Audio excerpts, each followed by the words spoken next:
then Robocop can have a nice curry. And I'm sure you gentlemen know what a curry can do to such a tender part. That's when it comes out. And of course, it's rather messy as well.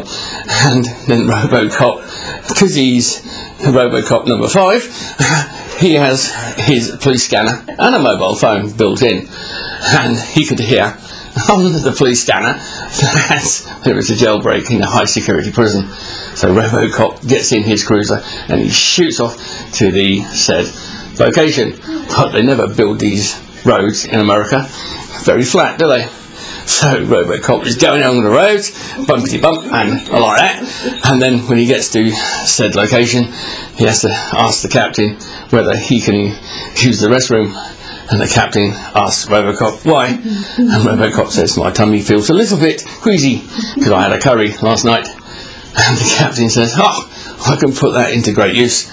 So he points Robocop towards the fence, and then he asks Robocop to bend over because the prisoners have escaped into the courtyard. And then the captain says to Robocop, when I hit your head, let him have it.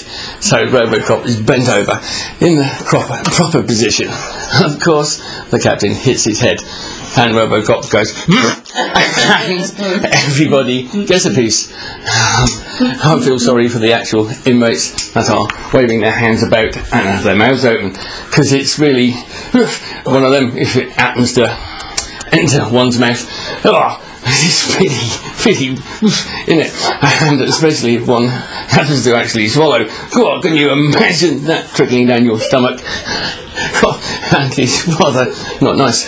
And of course, then the prison break is all over because they want to hit the shower room to try and scrape or get said object off them. And of course, then there's the clean-up crew, and if they can't clean Robocop's mess up, Robocop can always say, I can help with that. And Robocop stretches into his leg and he pulls out his jackhammer piece and he goes clunk, click every trip. And can you imagine Robocop doing the pogo in that position all around the courtyard? And of course, if the building's got to come down, can you imagine Robocop giving it one to the building? And it'll soon be down. And then, because the prison break is all over and done with. And then Robocop could have his police scanner and then notice that there's another emergency. So Robocop runs to his cruiser, he puts one leg in, then the other leg in, he stretches over to shut the door, and when he pulls the door, you know, in America they are left-hand drive, but because Robocop hasn't moved his jackhammer pit, then it's right-hand drive because he's knocked it completely off. And then because Robocop has a mobile built in, he rings the taxi company, and the taxi company comes and Robocop sits in the back and he's going along the same bumpy road and he hits the freeway. And then Robocop says to the taxi driver, my stomach doesn't feel all that brilliant, I'm not quite sure whether I'm going to go for number 2 or just a fart. And Robocop goes and he farts, and because he's such a powerful fellow, there's a hole in the seat, a hole in the floor, and a hole where the petrol tank was. And because it's pure anything, the taxi just goes kaboom, and the taxi driver gets out just in time, and as the taxi is hurtling through the sky, and I feel sorry for the neighbour who had such a nice pond, and these little people, you know, with the fishing rods, and he went of course it did put the fire out, but the pond is destroyed and the little men are slightly squashed. And because Robocop is indestructible, he kicks the door open and he goes to the hard shoulder and he looks back at said taxi and he says, I needed that. As he runs back to his get recharged again, Robocop of course takes his jackhammer piece off and he gets plugged in, and of course he uses his fiddling stick and goes clunk click every trip because battery's not included, but he is the battery after all. And that's the end of Robocop for the present time. And who can I talk about now? Oh yeah, Superman. He flies through the air, lickety split, doesn't he? Doof, and he's gone.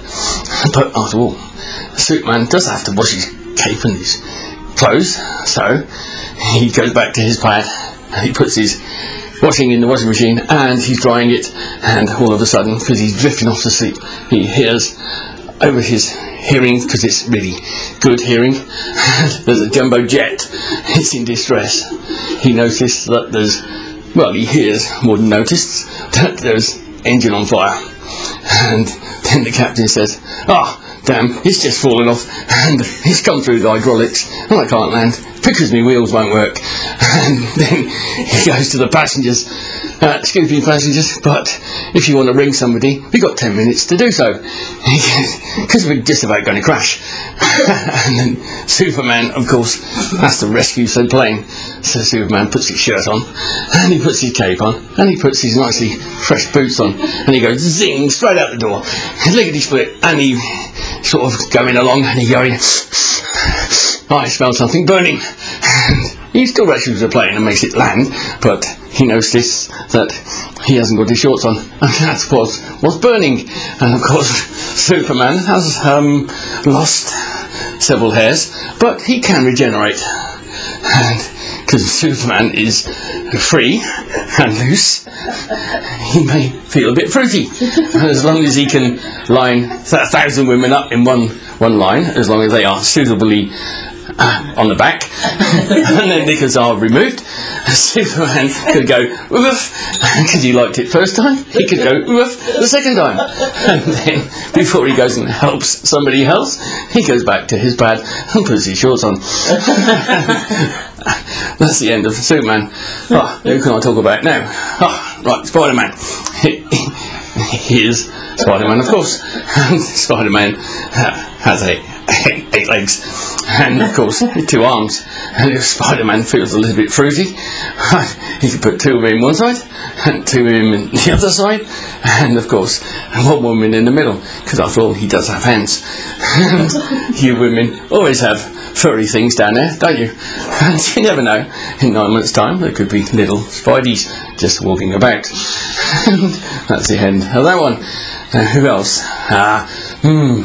Let me think. Spider-Man. Yes. No. Yeah. Thor. Right. Thor. He has a big hammer. And of course, RoboCop is fully charged now, and he plays a cameo role in Thor. And Thor looks back at RoboCop as he walks in, and he says to him, if that thing comes anywhere near me, I'm going to hit it with my hammer. And Thor turns round and is surveying where he's got to go, and then he noticed that RoboCop is right alongside me, and he said, I warned you, doof, have some of that. And Thor goes away, and RoboCop just looks down at his bent thing, and he goes, it's stuck, I can't get it off. Yes, right, that's off. Doof. Lucky I do always have a spare. He goes clunk, click, every trip. Then there's Batman. Yeah, Batman and Robin. God, after all, I never thought Batman and Robin were ever like that. Because they do go around in them shoes, and of course they wear tights, and they do have capes and masks, and of course in their vehicle they got that big thing in the middle, and I'm sure if Robin feels a little bit fruity, he can think of a way, like hanging from that little red thing on top of the car. And then Batman can say to Robin, what, Batman? And Robin says, would you mind? Batman says to Robin, I'll get it right in a minute, would you mind getting that thing out of my face, because I can't see where I'm going. And then he goes, doof, right up the arse end of some cruiser. And of course Batman and Robin have to take the Batmobile back to the Batcave, and who knows what little toys Batman and Robin have there, do they? It's just a thought, after all. And of course, then there's the new film, yes, Jurassic Park. Because everybody knows what's going to happen. You know, people are going to spend their money, and going to be a side order for some meat here. Of course, they don't call Ghostbusters, do they? No, they call RoboCop. Of course, RoboCop comes with a rather large one in a suitcase, and he puts it down, and he goes, clunk, click, every trip, and he asks the people who own said park to open the gates. And the people said, we can't open the gates because the meteors will escape. So Robocop goes, right, I can use my attachment because that one has got a really shiny head. And he goes, doof, doof, and he's over the fence. And of course, there's the animals that are there. Because, they're all females, of course. And Robocop has such a big one. And the high tension wires go around the building. And as the Mrs. One with three horns is having a bit of a munch of grass, Robocop can go, doof, have some of that, and grab hold of the low tension wire. And the sparkles coming out of the one with the three horns. I can't remember her name. And then she goes away, and if she feels fruity, she comes back and has the second one. And Robocop, of course, goes, doof, have some of that. But he grabs hold of the wrong one, which is 50,000 volts, and he fries her from inside out. And of course, it's quite fortuitous, really, because Mrs. Rex is coming out and wanted a bit of grub. And she sniffs the air, and she thinks, I might have a nibble at that. So she goes over, and she has a nibble. I've said, pre-cooked. And of course, as she's bent over having some dinner, Robocop comes right behind and he goes, doof, have some of that. And there's two ends to this story, because Robocop misses and grabs the high tension wire and blows her head clean off her shoulders. And then, of course, there's the other one where he grabs the white wire and he goes, doof, have some of that. And she goes back to her enclosure completely satisfied. That's the end of that. And I think that some people may want to have a pee break right about now, because it does make a mess, especially when pee's on the floor, sofa, or anywhere. You can't get to the loo because somebody else is in there. And of course the gentlemen, they can always go outside to put water to the plants. And of course the fish do not like extra water in their pond because it makes them gag a bit.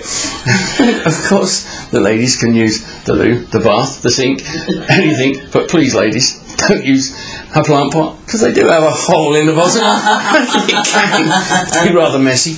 And also, if you're in an apartment block and you open a window, you could sort of be laughing all the way down, but it's that sudden stop at the bottom that's the killer, isn't it?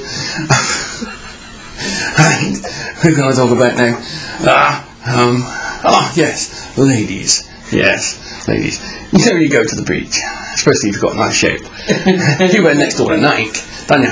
What's that all about? Is it about, well, you can look, boys, but you can't touch. And of course, police women go undercover as well. And I'm wondering whether them funny things they call them extendable truncheons, whether they're on the spring or not. Because if they're on the spring, the catch has got to be very good. Because I wonder where the police women put their warrant card, whether they nail it to their arse, or whether they put it somewhere where a bloke's going to have a closer look. And of course, there is only one place I know in a woman where one can hide a truncheon. And if the spring is not very good, it could be embarrassing to them, especially when they sit down. It brings sparkle to their eyes. And another thing, ladies, your husband or boyfriend catch you in your knickers and bra. What's up with that? After all, they've seen them naked and they've seen Mrs. Furry come out to play, so what's the problem? That's another thing. These things they call what they called not G-strings, thongs. Yeah, that's it. What's up with those things? When I went to school, a pair of knickers was a pair of knickers, covered everything. But these thongs, really, there's not enough material on them for a bloke to blow his nose. Now, is there, ladies? I can't think of anything else to say. But apart from, I hope that nobody that suffers with a heart attack or respiratory things does collapse and die, because it's rather funny, don't you think? So I like to say bye-bye from Raymond Welsh of Dover in Kent, and I hope that you like the laugh. And if your ribs do hurt after about 4 days, go and see your doctor, because it has known to be, you can break your ribs through laughter. So I hope that you have a nice day, and please remember, women, no plant pots, because it does have a hole in the bottom. Thank you, and bye bye.